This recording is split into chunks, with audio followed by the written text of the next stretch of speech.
اعوذ باللہ من الشیطان الرجیم، بسم اللہ الرحمن الرحیم۔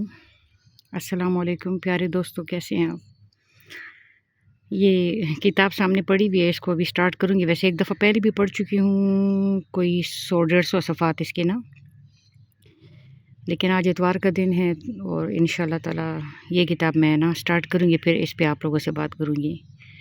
اور 22 جون ہے اور موسم جو ہے وہ اتنا مطلب نہیں ہے، اس طرح کا نہیں ہے جس طرح 22 جون کا نام ہے نا، موسم اس طرح کا نہیں ہے، مطلب اچھا ہے۔ تو نا دو باتیں کرنی ہیں اور دو باتوں کے ذریعے ایک بات سمجھانی ہے۔ اصل میں کچھ اسٹوڈنٹس نا اب اتنے عادی ہو گئے ہیں کہ اگر وہ چاہتے ہیں کہ میں روز ایک ویڈیو اپلوڈ کروں، ویڈیو کی ریچ کم ہوتی ہے۔ مثال کے طور پہ اگر 50 لوگ میری ویڈیو دیکھتے ہیں نا تو 100 لوگوں کو گئی ہوتی ہے، مطلب وہ جو ریچ جو ہے نا، جیسے لوگوں کی ویڈیو ہزاروں لوگوں تک جاتی ہے نا، تو آئی ڈونٹ نو کیا مسئلہ ہے، لیکن چلے ایک وقت آئے گا انشاءاللہ تعالی۔ میں اپنی بات چھوڑ رہی ہوں، تو جس کے نصیب میں ہوگی اس تک یہ بات پہنچ جائے گی۔ دو باتیں ہیں۔ ایک دفعہ نا گاؤں میں کسی فنکشن میں گئی تھی، تو اس فنکشن میں کچھ اللہ والے لوگ آئے ہوئے تھے نا، بڑے وہ جو نہیں مدرسوں میں بڑی بڑی علوم حاصل کرنے والے۔ تو اس میں نا ایک لڑکی نے جو بہت عالمہ فاضلہ تھی، اس نے میوزک آن کیا اور اس پہ مطلب ڈانس کرنا شروع ہو گئے۔ تو ایک اور عورت نے نا، گاؤں کی سیدھی سادی عورت نے نا ڈرتے ڈرتے کہا کہ ہماری اوپر پابندی ہے، تو ہمیں کہتے ہو گناہ ہے، تو خود اس طرح کر رہے ہو۔ تو اس پہ نا وہ جو عالمہ تھی نا، اس نے بڑا غصہ کیا۔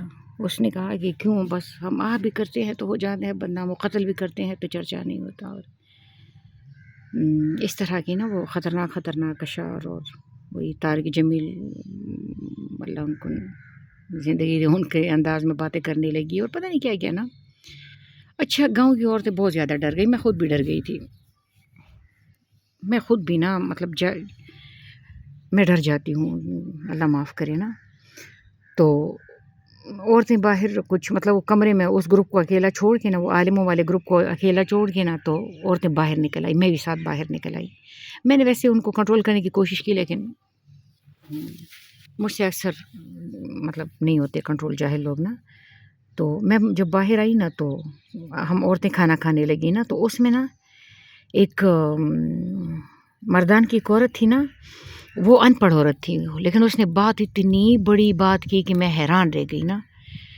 اس نے کہا ہاں نا، علم کا بوجھ اٹھانا آسان کام ہے، اور میں حیران رہ گئی کہ اوف اللہ، اس ان پڑھ عورت نے کتنی بڑی بات کی کہ علم کا بوجھ اٹھانا کوئی آسان کام ہے۔ یہ مزے کی ہوا چلنا شروع ہو گئی۔ اچھا، پھر مجھے یاد آیا کہ ہمارے کالج میں نا ایک ٹیچر تھا نا، تو اس کا دماغی حالت خراب ہو گیا تھا، اور وہ دماغ اس کا آؤٹ ہو گیا تھا نا۔ تو اس کا بھائی میرے پاس آیا، کہتے میڈم سے میں نے ملنا ہے، پی این نے مجھے آ کے بتایا کہ اس طرح فلاں سر کا بھائی آیا، وہ آپ سے ملنا چاہتا ہے۔ میں نے کہا بھیجو اس کو نا۔ تو جب وہ ینگ مین آیا نا، وہ اس پروفیسر، اس ٹیچر کا چھوٹا بھائی تھا نا، ٹیچر بھی ینگ تھا، یہ لڑکا بھی کوئی آرمی آفیسر تھا۔ تو اس لڑکے نے مجھے کہا میم اس طرح بھائی اس طرح آؤٹ آف مائنڈ ہو گئے ہیں، فلاں ڈھمکان۔ تو میں نے اس کے بھائی کو بھی بلا لیا، جو ٹیچر تھا اس کو بھی بلا لیا۔ میں نے کہا کیا مسئلہ ہے؟ تو کہتے کہ بس اس کے بھائی نے بتایا کہ اصل میں نا اس نے فلاں کتاب پڑھی ہے، پتہ نہیں وہ یحییٰ بختیار، یہی کیا نام ہے اس کا، ان کی کوئی کتاب پڑھی تھی یا مارٹوین کی کوئی کتاب پڑھی تھی۔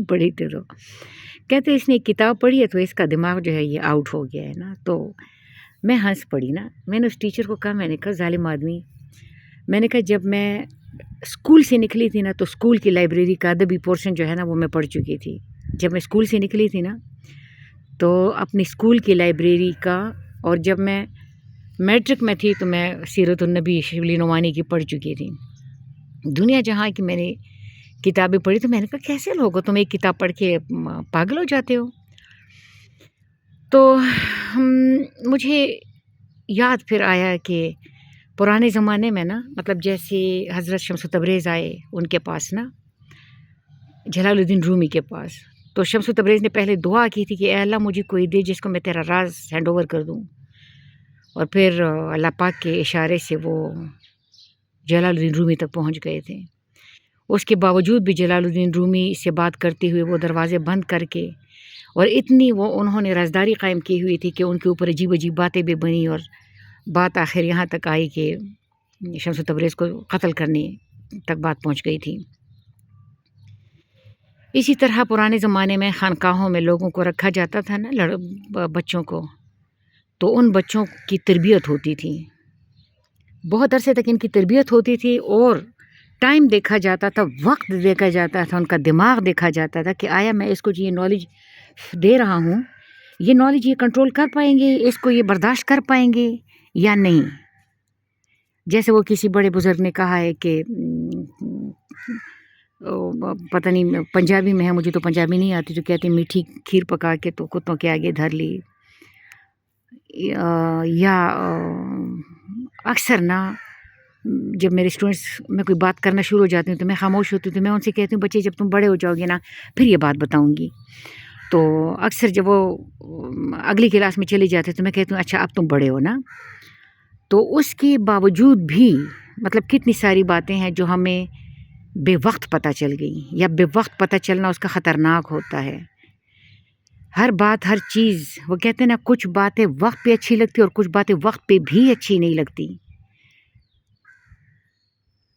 تو پرانے وقتوں میں اللہ معاف کری انگریز جب فوج میں اور پولیس میں کسی کو بھرتی کرتے تھے تو اس کا پورا بیک گراؤنڈ دیکھا کرتے، اس کا خاندان دیکھا کرتے تھے، کیا اس کو ہم وردی دے رہے ہیں تو یہ اس وردی کے نشے کو سہ پائے گا یا نہیں۔ وہ کہتے ہیں نا ایک جام سے گرے ہیں کم ظرف لڑکھڑا کے، پینے گئے تھے چل کے لائے گئے اٹھا کے۔ تو اگر بڑے ہمیں کوئی بات نہ بتائیں یا ہمیں تھوڑا سا اس سے دور رکھیں تو ہمیں اچھے وقت کا انتظار کرنا چاہیے۔